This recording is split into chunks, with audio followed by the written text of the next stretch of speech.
Pay our respects to our elders and ancestors and give our appreciation to other Aboriginal and Torres Strait Islander people in the room, as well as Indigenous experts and participants at this session.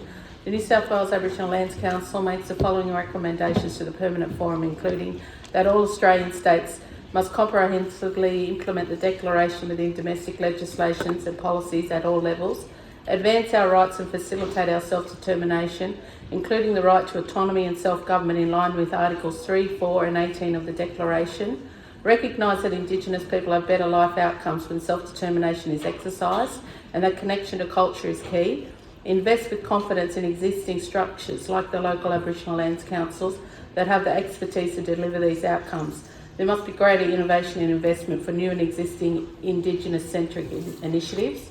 The New South Wales Aboriginal Lands Council are deeply concerned that the Australian Government is yet to truly engage with Aboriginal communities as equals and as the rightful determinants of our futures.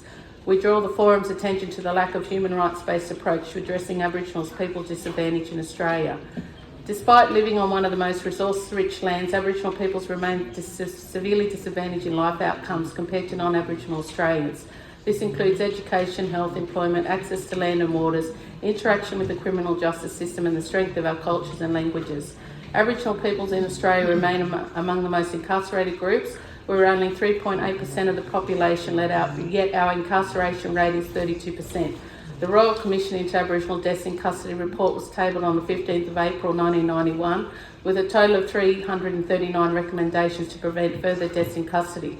Since then, there have been more than 540 deaths. It is unacceptable that Aboriginal and Torres Strait Islander children continue to be removed from their families at a high rate. The Bringing Them Home report was finalised on the 26th of May 1997 with a total of 54 recommendations made to redress the impacts of the removal policies and ongoing trauma. Almost 26 years after the report, only 10 recommendations have been fully implemented. It is clear that the government ad hoc approach to partially implement recommendations of previous inquiries does not work. Fundamental structural change must happen to improve outcomes for the Aboriginal children and their families. The 2022 Family Matters report stated a crucial need for child protection systems to dramatically reduce the rates at which our children are removed and focus on efforts of providing therapeutic, holistic and cultural safe supports to families to reduce any risk to child wellbeing. There is a systemically low expenditure into early intervention family support services. Government must have confidence in funding Aboriginal community-controlled organisations to support our communities to keep our children home.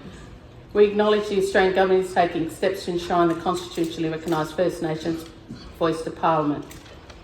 Government must stop agreeing to the UN declarations if they have no intention of fulfilling their responsibilities. Thank you.